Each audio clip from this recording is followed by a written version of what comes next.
UPSC ப்ரிப்பரேஷன்ல நீங்க GS classes already finish பண்ணிட்டேன், already நான் ஒரு அட்டெம்ப்ட் கொடுத்துருக்கேன், இல்லை 2 அட்டெம்ப்ட் கொடுத்துருக்கேன் அப்படிங்கிற ஆஸ்பிரன்ஸா இருந்தீங்க அப்படின்னா இந்த ப்ராப்ளம்ஸ் எல்லாம் ஃபேஸ் பண்றீங்களா அப்படிங்கிறத செக் பண்ணுங்க. 1, கீப்பிங் கன்சிஸ்டன்சி, உங்களுடைய ப்ரிப்பரேஷனை கன்சிஸ்டண்டா கொண்டு போறதுல நீங்க சேலஞ்சஸ் ஃபேஸ் பண்ற ஆளா இருந்தாலோ, 2, டைம் மேனேஜ்மெண்ட் இஷ்யூஸ் உங்களுக்கு இருந்தாலோ, 3, ஷெடியூல் ப்ரிப்பேர் பண்ணி அதை எக்ஸிக்யூட் பண்றதுல உங்களுக்கு சேலஞ்சஸ் நீங்க ஃபேஸ் பண்றீங்க அப்படின்னா நீங்க பண்ண வேண்டியது மென்டரிங் ப்ரோக்ராம் ஜாயின் பண்றது. இந்த மென்டரிங் ப்ரோக்ராம் அப்படின்னா என்ன அப்படின்னா ரொம்ப சுருக்கமா சொல்லணும் அப்படின்னா it is the proper guidance and mental support through out your preparation. இதுதான் கொஞ்சம் டீட்டெயிலாக நீங்க தெரிஞ்சுக்கணும்னு நினைச்சீங்கன்னா இதுல டிஃபரெண்ட் லெவல்ஸ் மூலமா உங்களுடைய ஸ்ட்ரென்த் அண்ட் வீக்னஸை அசஸ் பண்ணி உங்களை ஸ்கில் டெவலப்மெண்ட் பண்ணி உங்களை ஒரு ப்ராப்பரா பாசிட்டிவ் ஆட்டிடியூடோட கான்ஃபிடென்ஸோட எக்ஸாம் அப்ரோச் பண்ண வைக்கிறது தான் மென்டரிங் ப்ரோக்ராமுடைய அப்ஜெக்டிவ். ஸோ இதில் டிஃப்ரெண்ட் லெவல்ஸ் மூலமாக அந்த ப்ரோக்ராம்ஸ் நாங்கள் கொடுக்குறோம்.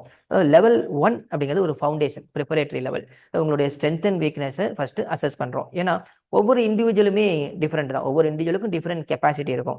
ஒருத்தர் ப்ரிப்பேர் பண்ணுற மாதிரி கண்டிப்பாக இன்னொருத்தர் வந்து ப்ரிப்பேர் பண்ண மாட்டோம். அப்போ ஒவ்வொரு இண்டிவிஜுவலுக்கான ஸ்ட்ரென்த் அண்ட் வீக்னஸை அசஸ் பண்ணி அதுக்கான தனியாக டிஃப்ரெண்ட்டாக டயக்னோஸ் பண்ணுறோம். இதில் ஒரு கிளாஸ் எடுக்கிற மாதிரி டோட்டலாக எல்லாருக்கும் காமனாக கிளாஸ் எடுக்கிற மாதிரி கிடையாது. இது ஒவ்வொரு இண்டிவிஜுவலுக்கான மென்டரிங் ப்ரோக்ராம். தென் அப்படி டயக்னோஸ் பண்ணதுக்கப்புறம் ஸ்ட்ரென்த் அண்ட் வீக்னஸ் அனலைஸ் பண்ணதுக்கப்புறம் உங்களுக்கான ஓரியன்டேஷன், உங்களுடைய ஷெடியூல்ஸ் எப்படி இருக்கணும் அப்படிங்கிறத பிளான் பண்ணி அதை மானிட்டர் பண்ணுறது. அண்ட் தென் உங்களை கான்செப்சுவல் கிளாரிட்டி டெஸ்ட் மூலமாக எம்பவர் பண்ணுறது. கான்செப்சுவல் கிளாரிட்டி டெஸ்ட் எது அப்படின்னா அதுக்கு டிஃப்ரெண்ட் மெத்தட்ஸ் வச்சிருக்கிறோம். இப்போ இந்த கான்செப்சுவல் கிளாரிட்டி வந்துருச்சு அப்படின்னாலே நமக்கு most number of questions answer பண்ணுறதுக்கான ஒரு கான்ஃபிடன்ஸ் வந்துடும் இல்லையா? ஸோ அப்போ அந்த கான்செப்சுவல் கிளாரிட்டி டெஸ்ட் மூலமாக எம்பவர் பண்ணுறது அப்படிங்கிறது நெக்ஸ்ட் லெவல்.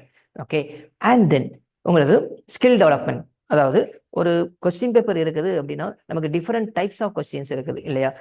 ஸ்டேட்மெண்ட் 1 ஸ்டேட்மெண்ட் 2 கொடுத்துட்டு எது எக்ஸ்பிளைன் பண்ணுறதுன்னு கேட்கறது. And then different 2 statements question, 3 statements question, which are the following statements are கரெக்ட்னு கேட்கறது. How many of the statements, how many of the things are கரெக்ட்னு கேட்கறது. So not correct, incorrect. So அந்த different variety of questions இருக்குது. அப்போ ஒவ்வொரு கொஸ்டின்ஸையும் நம்ம approach பண்ணுறதுல வந்து பார்த்தீங்கன்னா ஒரு என்டையராகவே இது 2 hours வந்து ஒரு சைக்கலாஜிக்கல் டெஸ்ட் மாதிரி தான். அப்போது அதுக்கான ஒரு டிஃப்ரெண்ட் மெத்தட்ஸ் வச்சுருக்கிறோம் ஆன்சர் பண்ணுறதுல. ஸோ அந்த மெத்தட்ஸ் படி உங்களை ஆன்சர் பண்ண வச்சு நெகட்டிவ் மார்க்கை எந்த அளவுக்கு ரெடியூஸ் பண்ண முடியும் அப்படிங்கிறத நெக்ஸ்ட் லெவலில் கொண்டு வர்றது. அண்ட் தென் உங்களுக்கான ரிவ்யூ, இதில் ஒவ்வொரு லெவல்லையும் உங்களுக்கான ரிவ்யூ, உங்களுடைய ப்ராக்ரஸனை மானிட்டர் பண்ணி உங்களை ப்ராப்பராக அந்த ஷெடியூலை வந்து கீப்அப் பண்ண வைக்கிறது, கன்சிஸ்டன்சியை கொண்டு வர வைக்கிறது இந்த ப்ரோக்ராமுடைய அப்ஜெக்டிவ். அப்போ இந்த லெவல்ஸில் ஒரு கேண்டிடேட்டை கொண்டு வர்றப்போ அவங்களுக்கு கான்ஃபிடென்ஸ் வர்றது மட்டும் இல்லை, சைக்கலாஜிக்கலாக ரெடி ஆகுறாங்க, பாசிட்டிவ் ஆட்டிடியூட் கிடைக்குது.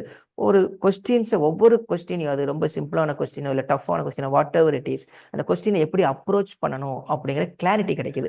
அப்போது மேக்ஸிமம் நம்பர் ஆஃப் கொஸ்டின்ஸ் நம்ம அட்டன் பண்ணுவோம் அண்ட் நெகட்டிவ் நல்லாவே குறைய ஆரம்பிக்கும்.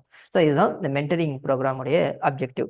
அண்ட் இந்த மென்டரிங் ப்ரோக்ராம் ஒரு கிளாஸ் ரூம் செட்டப் கிடையாது, இது இண்டிவிஜுவல் மென்டரிங். ஒவ்வொருத்தருக்கும் டிஃப்ரெண்ட், ஒவ்வொரு சப்ஜெக்ட்ஸுக்கும் மென்டர்ஸ் தனியாக இருப்பாங்க. அண்ட் ஒரு ஒரு பர்டிகுலர் ஹெட்டு கீழே உங்களுடைய ஷெடியூல்ஸ் மானிட்டரிங் இருந்துகிட்டு இருக்கும். அப்போ இந்த மென்டரிங் ப்ரோக்ராம் அப்படிங்கிறது உங்களுக்கு ஒரு கைடன்ஸ் அப்படிங்கிறத தாண்டி உங்களுக்கு ஒரு மென்டல் சப்போர்ட்டாகவும் இருக்கும் த்ரூ அவுட் யுவர் ப்ரிப்பரேஷன்.